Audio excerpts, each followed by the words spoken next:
दर्यापूर तालुक्यातील लासूर येथील यादवकालीन ऐतिहासिक हेमाडपंथी आनंदेश्वर मंदिर हे महाशिवरात्री निमित्त मंदिराच्या आतील भागात सर्वत्र फुलमाळांनी सुशोभीकरण करण्यात आले होते। दर्शनासाठी सकाळपासून ते दिवसभर राज्यभरातून व पंचक्रोशीतील भाविकांची मोठ्या प्रमाणात गर्दी उसळली होती। भक्तिमय वातावरणात हर हर महादेव, शिव शंभो व ओम नमः शिवायच्या गजराने मंदिर परिसर दुमदुमून गेला होता। लासूर येथे मंदिराच्या समोरील रस्त्यालगत भरलेल्या यात्रेत हार, फुले, प्रसाद, खेळण्यासह इतर वस्तू विक्रीस उपलब्ध होत्या। येवधा पोलीस होमगार्ड यांचा चोख बंदोबस्त ठेवण्यात आला होता। दर्यापुरातील प्रसिद्ध भोलेश्वरी संस्थान बाभळी व आशादीप कॉलनी येथील महादेव मंदिर व आदी शहरासह ग्रामीण भागातील ठिकठिकाणच्या मंदिरातही पिंडीला बेलफुले वाहून दर्शनासाठी दिवसभर भक्तगणांच्या रांगा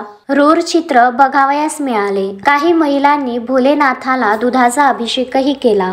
भोलेश्वरी संस्थान आदी मंदिरात महादेव भक्तांसाठी फळे व साबुदाणा खिचडीचे वाटप दानदात्यांकडून करण्यात आले। एकंदरीतच महाशिवरात्री दिनी सर्वत्र भक्तिमय वातावरण होते। लासूर येथे खरेदी विक्री संघाचे अध्यक्ष गजानन जाधव यांच्या वतीने त्यांच्या निवासस्थानी ग्रामस्थ व येणाऱ्या भाविकांसाठी साबुदाणा खिचडी, फराळी चिवडा, खजूर असा भरपेट अल्पोपहार व चहाचे वितरण करण्यात आले। यावेळी तालुका काँग्रेस कमिटीचे अध्यक्ष सुधाकर भारसाकडे, ईश्वर बुंदेले आदी मान्यवर उपस्थित होते। महाशिवरात्रीच्या दुसऱ्या दिवशी भागवताची समाप्ती व गावातून भव्य शोभायात्रा, गाव प्रदक्षिणा, विविध दिंड्यांनी गाव गजबजून गेले होते। त्यानंतर महाप्रसादाला सुरुवात झाली। हजारो शिवभक्तांनी महाप्रसादाचा लाभ घेतला। संस्थेतर्फे व advocate Dadasaheb Ganorkar petrol pump यांच्या वतीने